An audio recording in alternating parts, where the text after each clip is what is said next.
Today we're going to replace the heater blower motor in a 1980 Monte Carlo.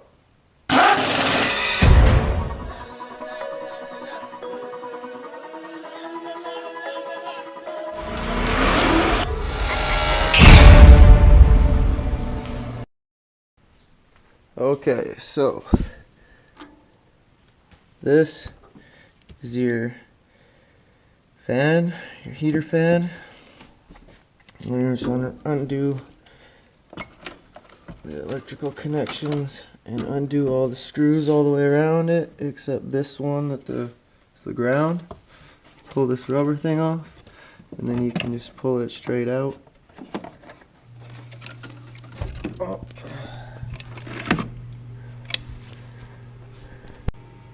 Then you got to take this fan blade off, remove the nut, and then just wiggle it off. It's going to be on there kind of good. You'll have to wiggle it a bit.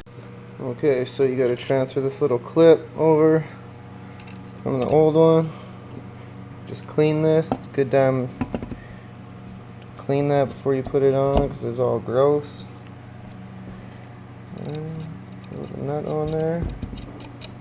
Should be good to go. Do the connections back up. So you got to swap this little ground tab. You want to file that off or use a wire brush so there's a good metal contact right there. And then just stick it back in and hook up the wires and boom, good to go. Alright man, peace. Yeah.